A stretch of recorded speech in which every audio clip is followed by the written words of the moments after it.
Good day, all of you, the viewers of Poland Daily Culture. My name is Maria Kądzielska-Koper, and we are talking about comic books and the moth. With me in the studio is Tomasz Grodecki, the script author of this comic book. Thank you very much for showing up here. Glad to be here. Thanks for inviting me. And I know that there are already 3 issues of the comic book, and I'm holding the first one in my hands. And as we know, it was nominated to the New Fantasy Nowa Fantastica Award. So New Fantasy is one of the best magazine talking about what's going on in the fantasy publishing market, let's say. And this magazine talked and promoted such titles as The Witcher or Andrzej Pilipiuk's books, and now that moth is the target. So how do you feel about it? And did you ever actually, were you thought that you will end up with your ideas in this magazine? I couldn't believe that. And the funny thing is that I wrote before some reviews, some articles, and I tried to publish them at New Fantasy. But, you know, I couldn't manage to do that. So in most cases, my articles were not good enough to be published in this magazine. So it also says that their level is very high, and you have to be a very skilled writer and to have a big knowledge of pop culture to be their journalist.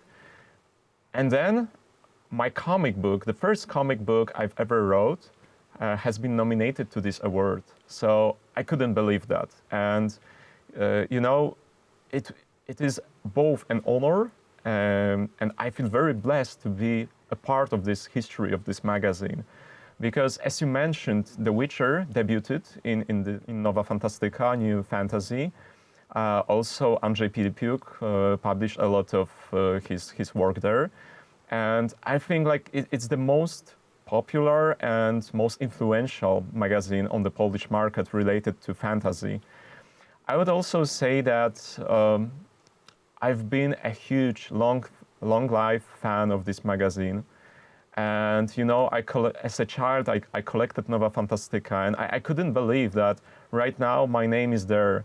And, you know, I'm one of the nominated. So, yes, I feel very honored, I feel blessed, and, you know, keep your fingers crossed, maybe we'll do something more. Absolutely. Maybe the 4th part of the comic book, at least then part of it, will be published there, just to get more audience to read the full book.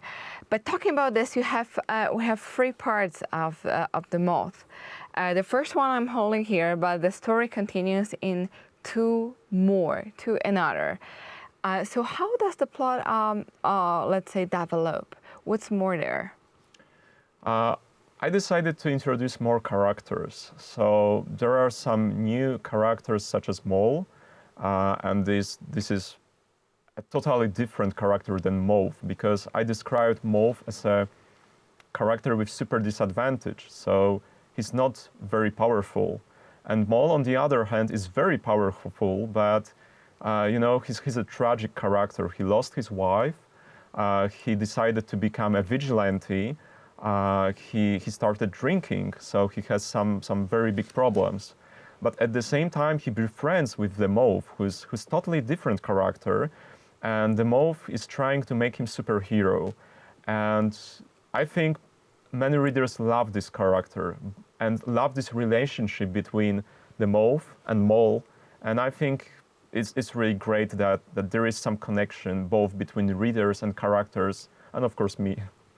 So, you created the Mole as someone who has powers, as you mentioned, but it's not doing well with his psychic. So he's not straight in the reality. I would say he's a very down-to-earth man. He's very strong, but at the same time, he's not emotionally stable. And that's what I was trying to achieve with this comic book, just compare 2 different men, one who is much older, so it's Mole, one who is much younger, who is the Mauve, one who is more mentally stable, the Mauve, and one who is not stable at all, and that is Mole. And both characters look totally different because, as I mentioned, The Mauve is small. Maybe he's not very small, but he's tall, let's say. And thin. Yeah. And thin, yeah. And I would say that Mole is much more bulk. He's a very masculine man. And you know, when you compare these two characters, they're totally not alike. But they befriended in the end, and that's what I was trying to achieve with this comic book. Well, all very interesting and very unusual as well. What is left for me, once again, is for you to not only look at the cover of this comic book, but check out what's inside, because it seems like a fascinating story. And again, thank you very much for watching our show.